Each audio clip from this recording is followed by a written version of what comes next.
자, 이제 3D 들어가 봅시다. 이게 어렵게 느껴졌겠지만 쉽게 보기 위해서는 너희들이 머릿속에 구조를 가져가는 게 되게 중요한데, 이 글의 구조 한번 어떤 식으로 전개되는지를 확인해 보자고. 근데 이제 3D 관련된 배경 지식을 오늘 가져오긴 했는데, 그거를 오늘은 지금 시간상 다 읽지 않을게. 다음에 시간이 되면 한번 알려주고, 오늘은 바로 지문으로 들어가도록 할게니까. 알겠지? 왜냐면 그 배경 지식이 뭐 사실 여기에 나와 있는 거하고 뭐라 그럴까 크게 도움이 된다고 보기엔 조금 어려워. 그냥 어느 정도 이렇게 뭉뚱그려서 나온 배경 지식이라서 굳이 같이 다 볼 필요는 없을 것 같아. 바로 들어갈게. 자, 최근에 3D 애니메이션은 섬세한 입체 영상을 구현하여 실물을 촬영한 것 같은 느낌을 준다는, 뭐 넘어가도 되겠지, 뭐 간단하게. 자, 실물을 촬영하여 얻은 자연 영상, 자연 영상이라는 얘기가 나오지 지금. 그러니까 실물을 촬영하여 얻은 자연 영상은 뭐야? 지금 우리가 수업하고 있는 모습을 찍는 것처럼, 물론 나만 찍히지만 이런 모습을 찍는 게 바로 자연 영상이라는 거지. 이거를 그대로 화면에 표시할 때와 달리 3D 합성 영상을 생성 출력하기 위해서는 뭐야? 모델링과 렌더링을 거쳐야 된다라는 얘기를 지금 하고 있어. 여기서 글을 읽을 때 너희들이 단순히 첫 번째 질문을 읽어서 그렇구나 이러면 안 돼. 절대 안 돼. 절대로 안 된다고. 그러니까 이게 수능 글의 특징 중 하나인데, 뭐 다 그런 건 아니지만, 지난번에 우리가 같이 봤었던 법률 효과, 법률 행위와 법률 효과, 또 법률심은 뭐에 대한 얘기가 있었어? 예약에 대한 얘기가 있었지? 그래서 예약에서 채무와 채권에 대한 얘기도 있었고, 근데 이런 지문들의 특징이 어떤 특징이 있었는 줄 알아? 첫 번째 단락에서 글이 앞으로 어떻게 전개될 것인지에 대한 구조를 미리 던져주고 나서 글이 전개됐다는 걸 기억해 볼 필요가 있어. 이해돼? 무슨 말인지? 여기서도 지금 어때? 자연 영상을 그대로 화면에 표시할 때와 달리 내가 이런 어미들에 항상 집중을 해보자는 얘기를 하고 있지. 지금 뭐 하고 있는 거야? 이 사람이 대조를 시키고 있는 거야. 자연 영상과 3D 영상을. 그래서 3D 합성 영상이 어떻게 하고 있대? 생성 출력하기 위해서는 뭐하고 뭘 갖춘다? 모델링과 렌더링을 거쳐야 되는 얘기를 하고 있어. 그럼 이 사람은 앞으로 글을 어떻게 전개 나갈까? 모델링에 대한 얘기를 해주고 렌더링에 대한 얘기를 해주겠지. 이해돼? 당연한 얘기지만 첫 번째 단락을 우리가 조금 더 침착하게 읽어줌으로써 전체 글에 대한 예상을 하면서 글을 읽어볼 수가 있다는 거야. 이게 되게 가지고 있는 효용성이 크니까 너희들도 이런 식으로 읽어보라는 거지. 알겠지? 그리고 오늘 수업 끝나고 집에 가서 너희들이 이 지문을 다시 한번 복습할 때 반드시 구조 독해를 하도록 해봐. 구조 독해라고 하는 건 뭐야? 내가 지금 첫 번째 단락에서 어떻게 해야 된다고 얘기를 했었어? 모델링과 렌더링을 거쳐야 한다는 얘기를 통해서 글을 전개 나가려고 하고 있지. 그러니까 첫 번째 글의 단락은 모델링에 대한 얘기, 두 번째 단락은 렌더링에 대한 얘기. 이런 식으로 글의 구조가 결정될 것이라는 걸 충분히 예상하면서 글을 읽어나갈 수가 있다고. 알겠어? 기본기야, 기본기. 되게 중요한 부분이야. 엄청, 그것도. 자, 모델링은 3차원 가상 공간에서 물체의 모양과 크기, 물체의 모양과 크기, 또 공간적인 위치, 또 표면, 특성 등과 관련된 고유의 값을 설정하거나 수정하는 단계이다 라고 얘기하고 있어. 자, 뭐라고? 물체의 모양, 크기, 공간적 위치, 표면 특성 등과 관련된 고유의 값을 설정하거나 수정하는 단계이다. 자, 모양과 크기를 설정할 때 주로 3개의 정점으로 형성되는 삼각형을 활용한다고 얘기하는데, 이게 정확히 어떤 얘기인지를 그림으로 한번 표현해볼게. 예를 들어 이렇게 원을 표현하려고 해봐. 이 원을 표현하려고 하는데 3D 이 애니메이션을 통한 모델링을 할 때 여기 이 원에 자세하게 이 뭐 미세한 부분들을 보면은 이런 식으로 세모들이 엄청 많다는 거야. 내가 그림을 오늘 준 게 있어, 배경지식 자료에. 근데 이거 하나하나를 지금 뭐라고 부르냐면 사실 폴리곤이라고 불러. 폴리곤이라고. 3D 이제 애니메이션에서. 근데 이 폴리곤을 보면은 구조가 이런 식으로 생겼지 지금. 자, 근데 왜 하필이면 삼각형일까? 생각해봐봐. 생각해본 적 있어? 왜 삼각형이지? 봐봐. 한 면을 구성하려면 점이 최소한 몇 개 필요할 것 같아? 2개면 면이 이루어져 안 이루어져? 안 이루어지지. 3개면 이루어져 안 이루어져? 이루어지지. 즉 면이 생기기 시작하는 시발점은 요거 아니고, 시발점은 이런 식으로 점이 3개가 생겼을 때 면이 생긴다는 거야. 그렇기 때문에 삼각형을 구성의 최소 단위로 사용한다는 거지. 물론 사각형을 사용할 때도 있어. 이런 게 바로 폴리곤이라고 하는 거고, 이건 배경 지식이었고 살짝. 그래서 여기서도 3개의 정점을 활용한다는 게 저런 맥락에서 나오고 있는 얘기라고. 이해돼? 자, 그래서 작은 삼각형의 조합으로 이루어진 그물과 같은 형태로 물체 표면을 표현하는 방식이다. 이해되지? 여기에 삼각형을 이런 식으로 막 덧붙인다고 생각을 해봐봐. 그러면 이 모양이 지금 어떻게 생겼어? 그물처럼 생기지 않았어? 근데 그물 그렇게 안 생겼는데 뭐라면 그냥 좀 이상하다는 거야. 무슨 우리가 낚시하러 가는 것도 아니고 그물처럼 생겼잖아, 그지? 그래, 이런 지금 그래서 여기서 그물이라고 얘기하는 것도 이러한 어떤 그림이 있기 때문이야. 그래서 이 방법으로 복잡한 뭐라고 굴곡이 있는 표현도 정밀하게 표현할 수 있다. 이때 삼각형의 꼭지점들은 물체의 모양과 크기를 결정하는 정점이 되는데 뭐라고? 이 꼭지점들이 이 정점인데 이 정점이 물체의 모양과 크기를 이제 결정한대. 여기 이제 수식어가 또 나오고 있지 지금. 그치? 너무 많이 나오는 것 같아.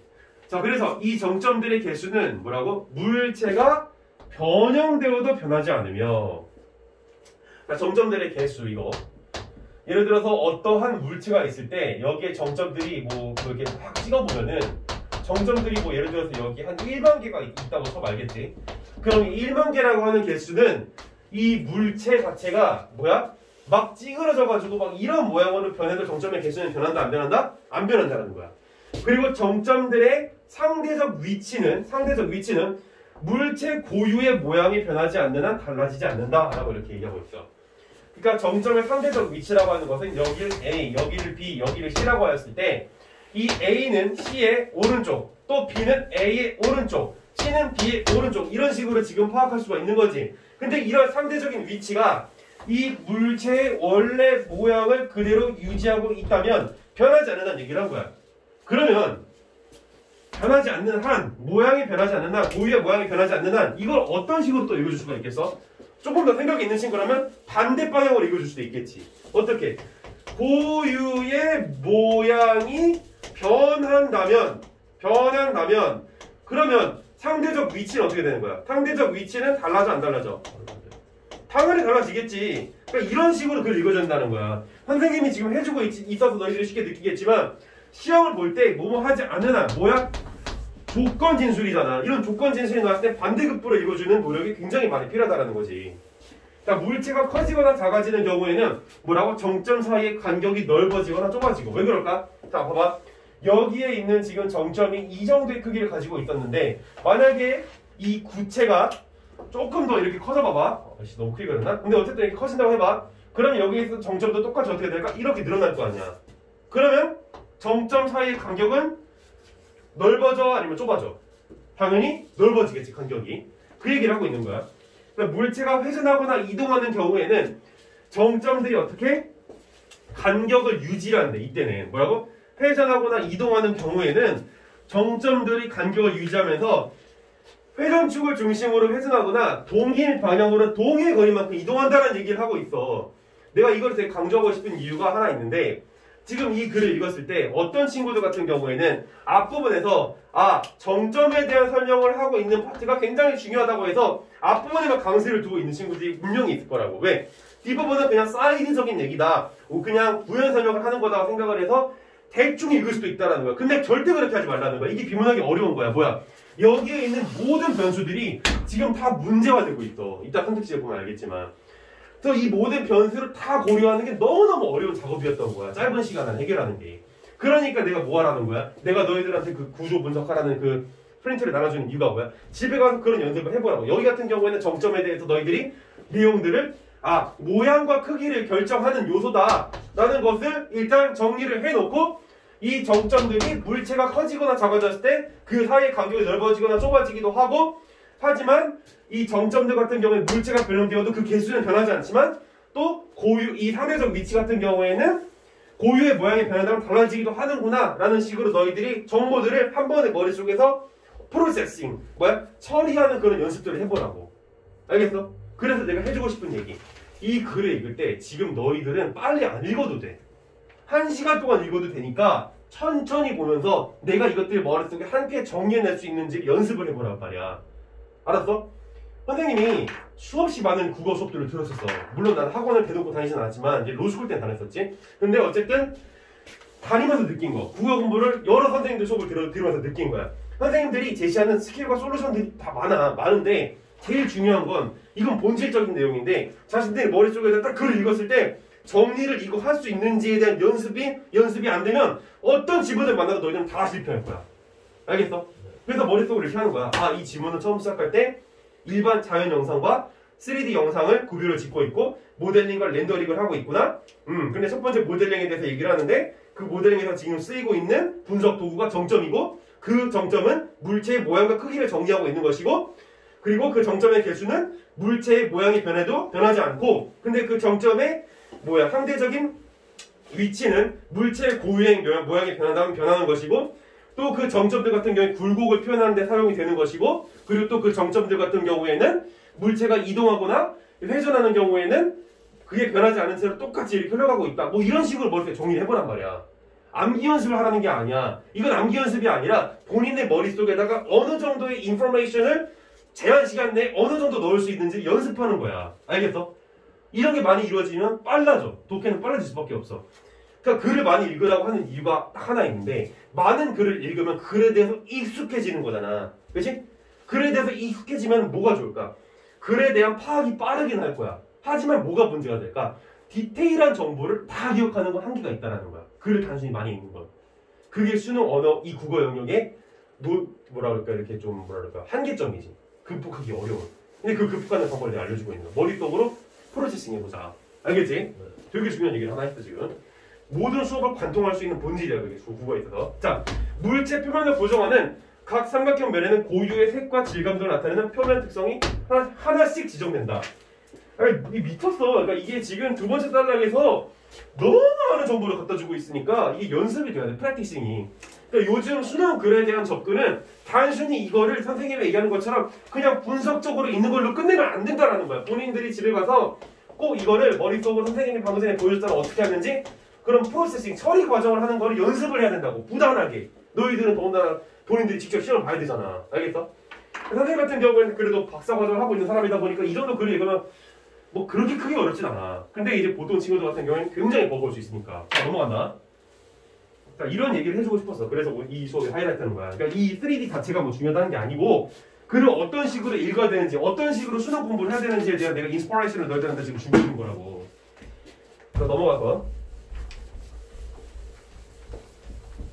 자, 공간에서의 입체에 대한 정보인 이 데이터를 활용하여. 아, 미치겠어. 왜?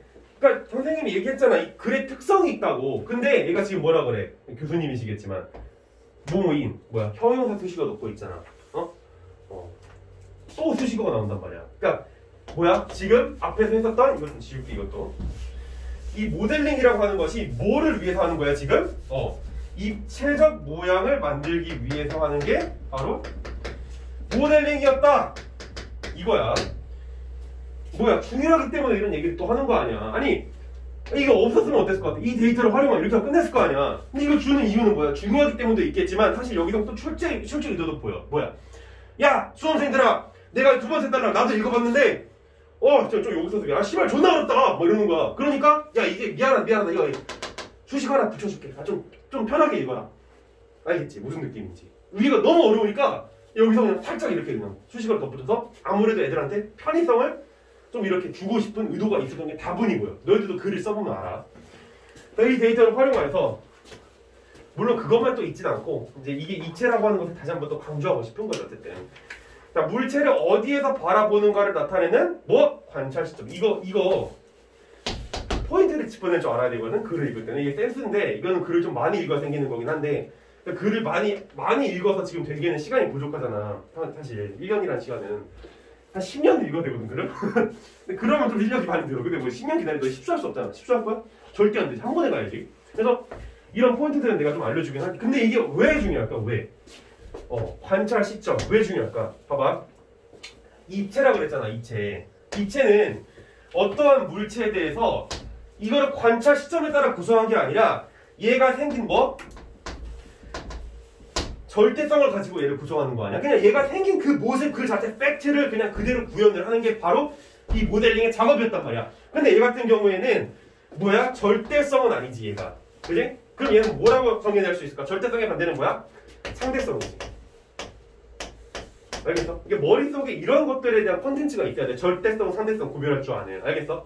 그러니까 이런 컨텐츠가 좀 있어. 이거는 내가 얘기하는 게 아니라 예전에 내가 이제 로스쿨 수업 때 들었었던 선생님께서 이제 얘기하신 건데, 어쨌든 양과 질이라든지, 이건 그분이 많이 얘기하신 거야. 이건 되게 중요한 것 같아, 내가 볼 때도. 근데 여기서 우리가 적용할 수 있는 거, 이건 얘기하신 적이 없지만, 절대성과 상대성에 대한 차이 아니야? 그치? 물체가 어떻게 생겨먹은가를 그냥 있는 그대로 보여주는 건 절대성. 근데 그 물체가 어떻게 생겨먹은지를 절대적으로 보는 게 아니라 내가 이렇게 볼 때와 이렇게 볼 때와 이렇게 볼 때의 차이점을 가지고선 그거를 표현하는 게 바로 지금 렌더링에 대한 얘기라는 거야. 이해되지?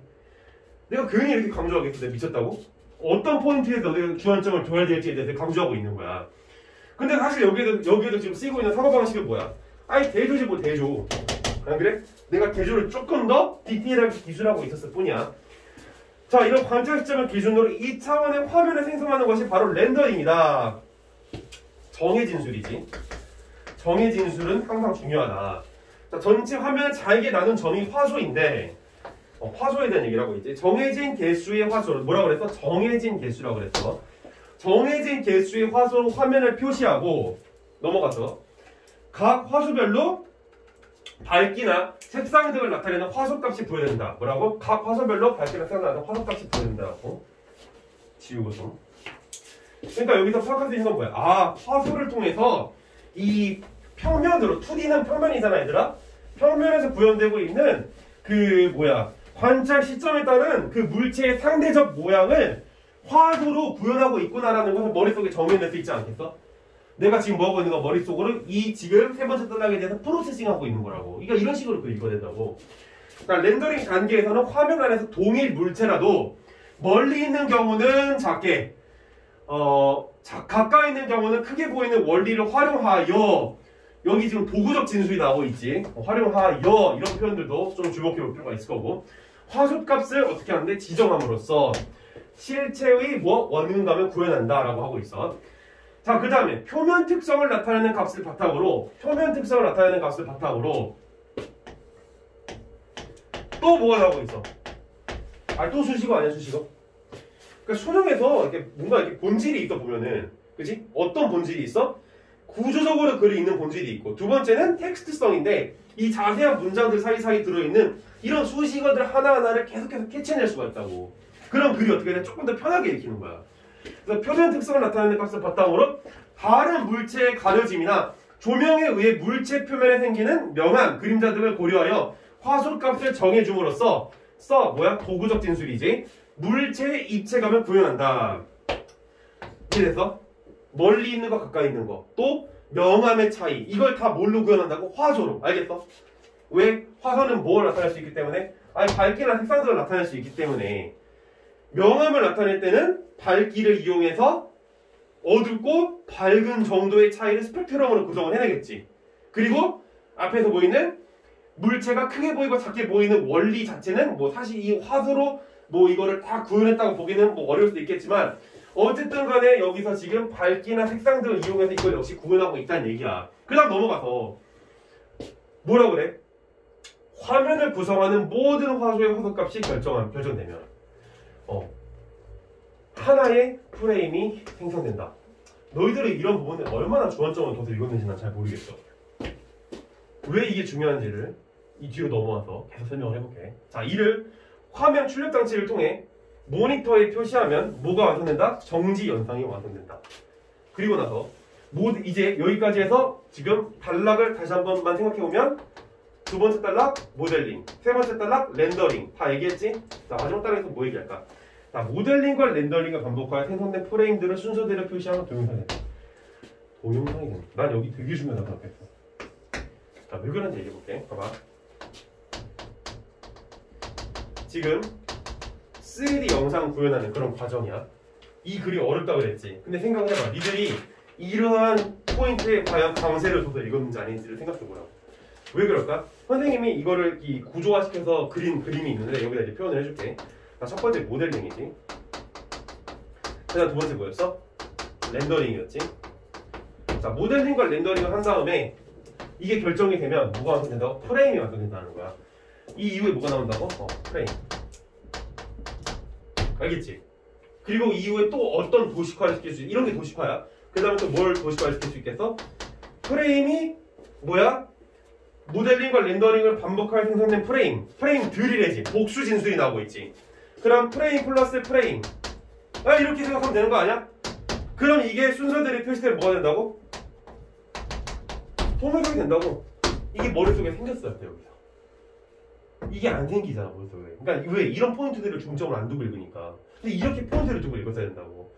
이걸 내가 지금 그 나중에 이제 실전 강의 때 더 많이 강조하겠지만 이걸 무슨 구조라고 그래? 연구의 구조를 그래서 프로세스 구조라고 해. 단계별 구조. 그지? 그래서 어려운 거야. 그래서 내가 이제 그 수능에서 중요시 여기는 국어에서 한 5개 정도의 구조가 있는데 대조, 반복, 그 다음에 비교, 그 다음에 그 방금 전에 나왔던 프로세스 구조, 그 다음에 원칙과 예외 한 6개 정도 되어 있구나. 그 다음에 원칙과 예외는 너희들이 보면 알겠지만 어떨 때 나오는 거야? 법률 지문. 그치? 법률 지문에서 단서 조항 굉장히 많이 나왔던 거 기억나? 나는 기억나는 너희들은 기억이 안 나니? 자, 어쨌든 원칙과 예외 사고방식. 그 다음에 이제 마지막에 뭐가 있어? 인과관계가 있는데 이제 글이 조금 그래도 읽을만 하면 이렇게 좀 많이 나오는데 정말로 어렵게 내고 싶다.